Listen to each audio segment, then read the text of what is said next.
Welcome to an audiobook entitled Parish Management and Operations, The Buck Stops Here, narrated by Catholic author Michael Brinda. We hope you enjoy the segment and find it useful in your ministerial work. Chapter 43, PMO Strategic Plan Science. First, a quote from Sun Tzu. Strategy without tactics is the slowest route to victory. Tactics without strategy is the noise before defeat. End quote.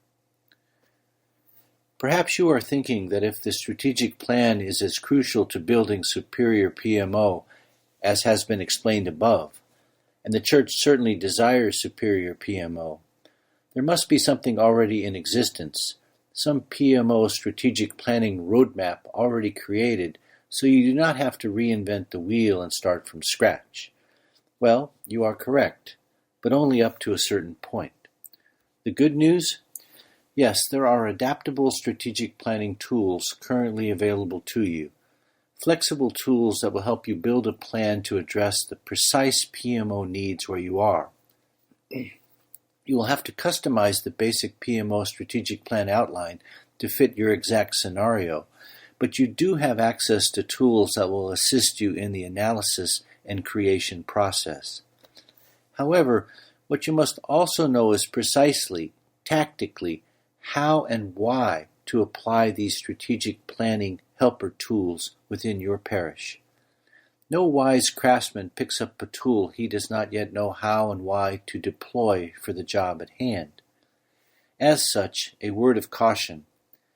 Basic human nature dictates that due to a lack of familiarity and prior knowledge, you will inevitably shy away from some very useful strategic planning tools because you have no prior experience with them. This is precisely why those charged with PMO do not embrace strategic planning and create a strategic plan in the first place. They often have no idea what to do, and they have no prior experience with the tools of the trade. This temptation to skip strategic planning is especially true when inheriting an existing but dysfunctional PMO operation. Who has the time for strategic planning in such a situation? Or to borrow from the film The Treasure of Sierra Madre, hey, PMO already exists and is running here. What do we need a strategic plan for? Plan? We ain't got no plan. We don't need no plan. I don't have to show you any stinking plan. Such folks blithely proceed without a plan and achieve predictably poor results, unless and until blind luck intervenes, at which point something even worse happens. The people may be misled into believing they actually know what they are doing. Thus, PMO administrators arrive at new assignments and choose to either band-aid fix problems or just bumble along doing things the way they have inherited them, the way things have always been done, with predictably, chronically, and perpetually poor results. Note that strategic planning tools and strategic planning knowledge are two distinct components to solving broken and underperforming PMO. How so? Imagine a carpenter's toolbox or the many roll-away drawers of a mechanic's tool chest filled with their respective tools of the trade. Imagine a hammer, for example. A hammer may require varying the applied force to properly use in some situations, but that's it. Not much, if any, formal training is required. And further note, if one can't really figure out how to accurately swing a hammer, the hammer has a way of providing the user with some immediate and painful feedback. The inept hammer swinger learns, and learns quickly from his or her mistakes. But what about some of the other tools in our imagined toolboxes, such as a carpenter's square or a mechanic's micrometer? Do we just hand someone either of these tools and tell them to get cracking? No. Could you simply get to work building a spiral staircase or rebuilding an engine without initial training? No, not likely. Would you know how to use a mariner's sextant just by looking at it? No, not likely. Training on the tools of your trade is a precursor to using any tool for the purpose intended. And so it is the same for us. We must learn more about the strategic planning tools before we can use these tools to create or improve anything. But that does not infer learning such tools are difficult. The good news is we have adaptable and straightforward PMO strategic planning tools, which are really roadmaps meant to help us organize our thinking and put our thoughts in writing, made available to us from various sources. To highlight two of those strategic planning tool resources. Number one, visit the United States Conference of Catholic Bishops, USCCB, and Catholic Standards for Excellence website. Word search on strategic planning. And number two, the Catholic Standards for Excellence Leadership Roundtable. The Catholic Standards for Excellence Leadership Roundtable, TLR, website states the following regarding their mission and organization. The National Leadership Roundtable on Church Management is an organization of laity, religious, and clergy working together to promote excellence and best practices in the management, finances, and human resource development of the Catholic Church in the United States through the greater incorporation of the expertise of the laity. We are a Catholic 501c3 nonprofit organization that brings together leaders from the worlds of business, finance, academia, philanthropy, nonprofit organizations, and the Church to serve the Catholic Church in the United States. The Leadership Roundtable serves the Church through our Standards of Excellence program, Churchopedia, our collection of best practices, and consultancy services, which have assisted several archdioceses, dioceses, and religious communities across the country. End quote. In particular, the Catholic Leadership Roundtable has some very useful strategic planning tools for PMO administrators, labeled as Education Resource Packets in the Catholic Leadership Roundtable website parlance. These planning tools or education resource packets cover a wide range of PMO and strategic planning topics. To be able to download these tools, simply register with the TLR website. The topics include 1. Developing and revising the mission statement for Catholic parishes. 2. Ministry program evaluation for Catholic parishes. 3. Ministry program service for Catholic parishes. 4. Ongoing planning by advisory bodies for Catholic parishes. 5. Compensation and employee evaluation for Catholic parishes. 6. Advisory bodies composition for Catholic parishes. 7. Conduct of advisory bodies for Catholic parishes. 8. Conflict of interest for Catholic parishes. 9. Personnel policies and employee orientation. 9a. Model handbook for Catholic parishes. 10. Volunteer policies. 11. Financial planning and monitoring. 11a. Financial planning and monitoring supplement. 12. Reporting financial improprieties. 13. Financial policies. 14. Legal compliance checklist. 15. Legal compliance and liability issues. 16. Openness for Catholic parish. 17. Fundraising costs. 18. Fundraising practices.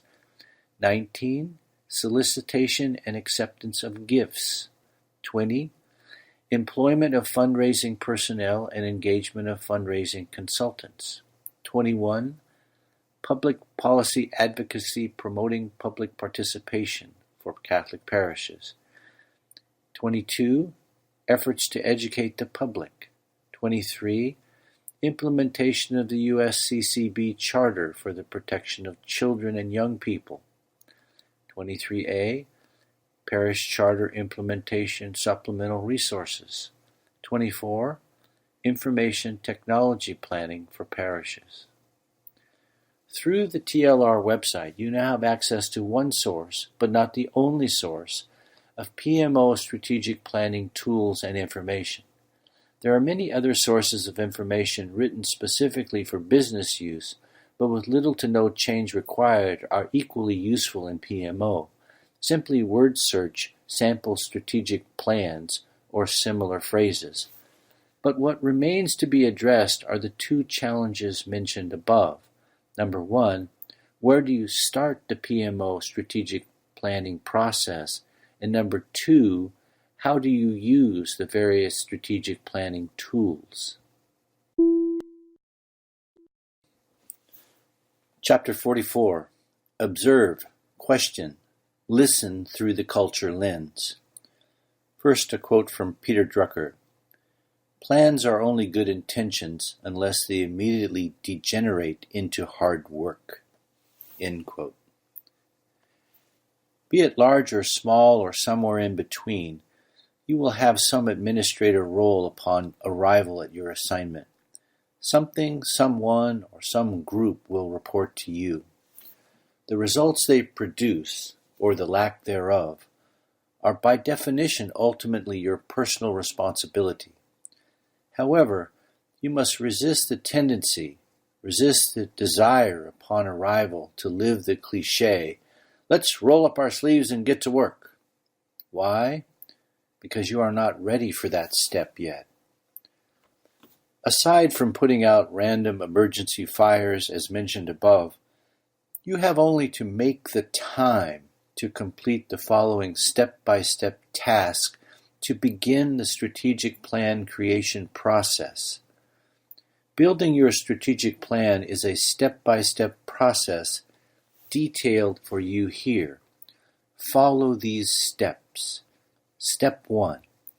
Keenly observe everyone who reports to you as they go about doing their jobs, operating in and under the present culture. That's all. Just observe, but note. The culture that pre-exists your arrival is the culture animating everything that you see or don't see that you should. That means physically observe people at work, doing their job, but not like a mindless camera. You must observe, question, and listen specifically through this exacting PMO culture-building lens. You do not simply observe and process things as they are like a mindless camera. You always see, intake, and mentally process things as they are in relation to who, what, where, when, why, and how things should be. We do not look at where we are in relation to where we started. We look at where we are in relation to where we should be. This is your intake measurement yardstick and no other. You observe and process what you observe through this mental intake lens. What are the practical effects of observing in this manner? Think of it this way. When you grind beef, why would you expect pork to exit the grinder? What goes in is fundamentally what must come out. Therefore, if you observe work being performed in a mediocre fashion, why would you expect anything better than mediocre service to parishioners? In other words, you are not simply observing that something is done. You are observing and asking yourself if whatever you see being done is being done in the most superior way. However, if your standard for PMO performance is merely mediocrity, or if you really have no standard of measurement, or if mediocrity is allowed to become your target, if by the commission of error or omission of duty, through default you select mediocrity as your cultural how things should be in PMO observation lens, then mediocrity, not superior performance, is what you will install everywhere you go. The notion that you observe personnel at work and subsequently insert into your strategic plan that more training, or any other pithy job performance bromide is required is absolute nonsense. Mediocrity is not erased solely by more training. The lifeblood of mediocrity is apathetic or incompetent PMO administrator on site, pumped daily through all employees and volunteers working in a broken culture as personified by the person nominally in charge. If you do not break the cycle by starting your journey toward superior PMO as an educated and informed observer with a critical eye for detail, who will? Likewise, if your mental observation lens is set to a higher performance standard, you will necessarily install and instill that higher standard in your PMO culture via your strategic plan creation, content, and implementation. This correlation is absolute. It can be no other way. This is why there is no such thing as participating in a generic form of observation. All observation is done through some cultural lens, whether or not the observer and the observed are conscious of their lens selection choices.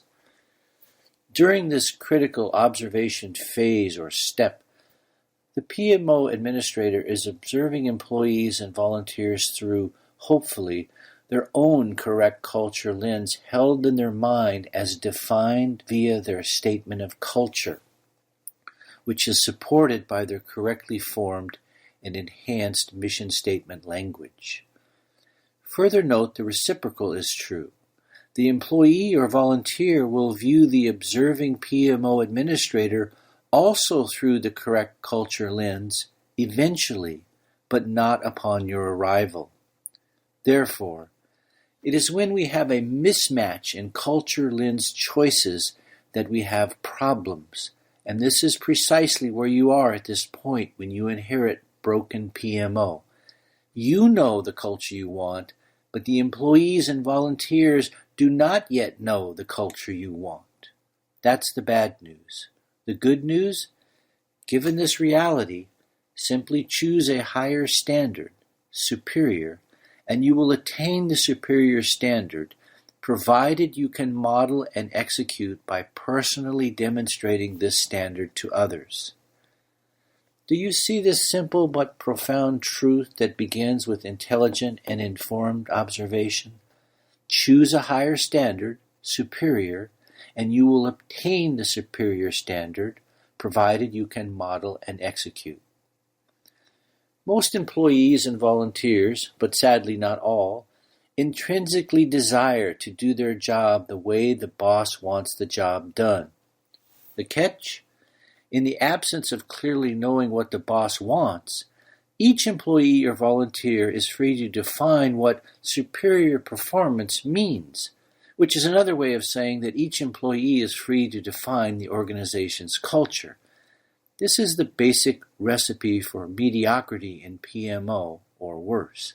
However, what can be said with 100% certainty is that if you observe those who report to you while in a state of mental oblivion and through the wrong culture lens, or in a naive state of mind, or in apathy, you have failed. To properly build a strategic plan, you must begin with keenly observing through the correct cultural lens, which, to stress again, is you do not simply see things as they are. You see things as they are in relation to who, what, where, when, and how things should be. We do not look at where we are in relation to where we started. We look at where we are in relation to where we should be. This is your intake measurement yardstick. This is the beginning of the raw data collection process, data that feeds the creation of the PMO strategic plan. Make no mistake here, you will most likely find yourself in a PMO turnaround situation, or in other words, things will not be superior upon your arrival. You will have much work to do. I can tell you in advance, applying the above performance intake measurement yardstick will be new to most people if not all people who report to you. People have been led to believe, incorrectly, by those before your arrival, that in so many words their backward historical reflections somehow matter, all while heartily backslapping each other. Look, look, look how far we come. Isn't it wonderful? We're doing a great job. I point this out because such rear-view mirror thinking, although perhaps formed innocently enough, is an obstacle you must anticipate and overcome. Certainly, for the purposes of discussing individual employee performance as part of a salary and job performance review, acknowledging the progress an employee has made is mandatory.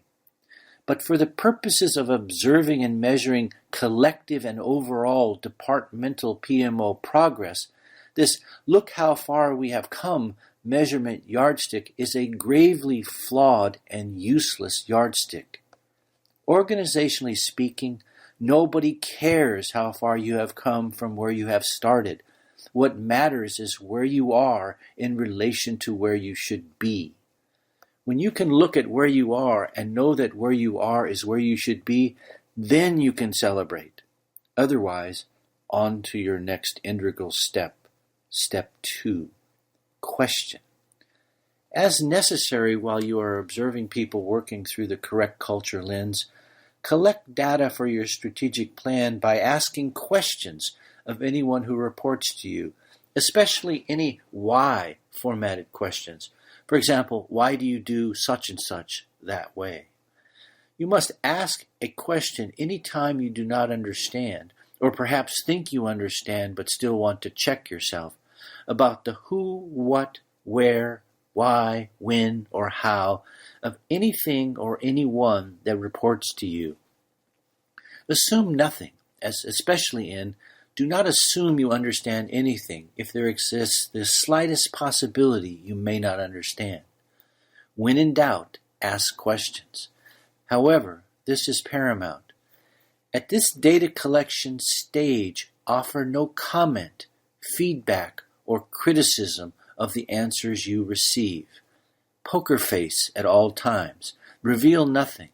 Just listen and appear to accept what you are told. Why? Because employees and volunteers tend to extrapolate and speculate toward the negative, and all such speculation does is fire up the internal rumor mill, spreading needless trauma throughout the organization. Other than putting out immediate fires, you are not ready at this time to answer any questions, and you must decline and defer to answer questions posed to you at this stage, other than common sense, must-know right-now questions such as, what time do I start work, or is tomorrow a holiday, or so forth. At this stage, you observe, you question, you listen, you gather answers and information to be used to guide the creation of your strategic plan. But you do not at this step fix or replace or teach anything except to address the most glaring brokenness. Why? Because you are not ready. Why? Because you don't yet have a written strategic plan to guide you. You are in the process of building a plan at this time, and building the plan starts with acquiring information through observation and questioning. Also, you must take notes as you ask questions. Do not rely on your memory.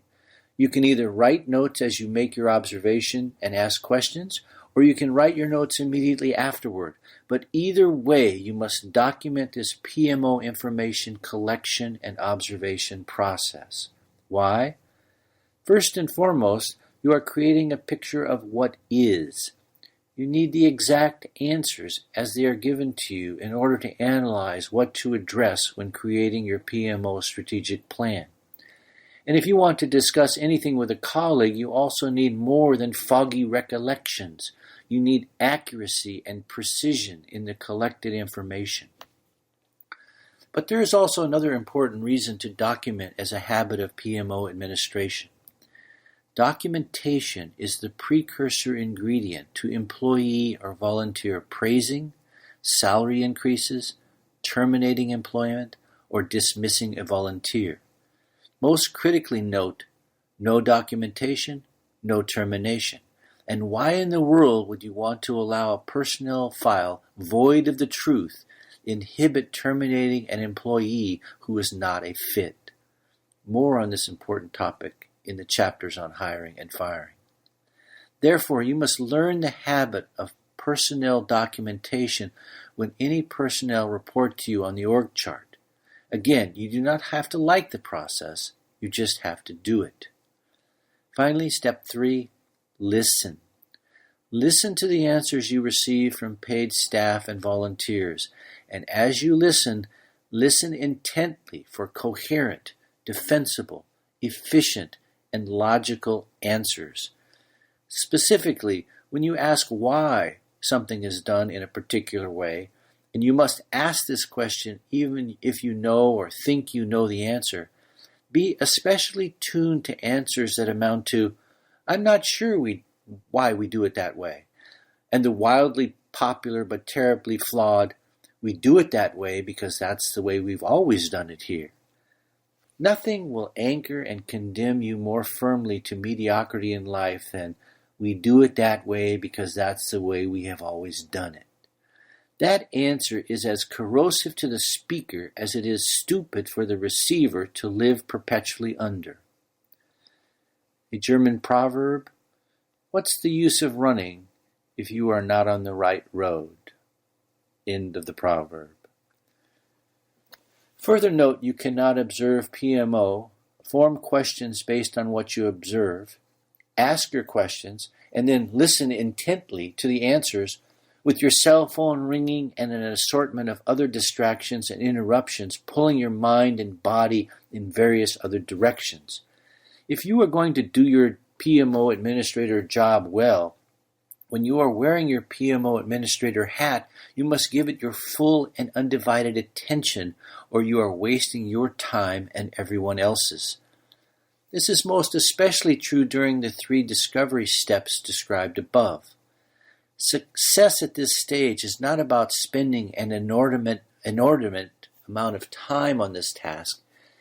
It's about intense concentration and a laser focus on discovering exactly what you have in PMO, the good, the bad, and the ugly, while completing this task. Fighting through an assortment of distractions that can literally and figuratively be controlled via an on-off switch makes no sense. Respect the importance of these tasks by giving them the undivided attention and focus they deserve. To recap, step 1, observe. Step 2, ask questions. Step 3, listen. Step 4, document. Step 5, analyze. But how do you analyze this fruit of your work, the collected information? Keep listening. We hope you enjoyed the program and will join us back for another show on WCAT Radio. This is Sebastian Mahfood. Good day.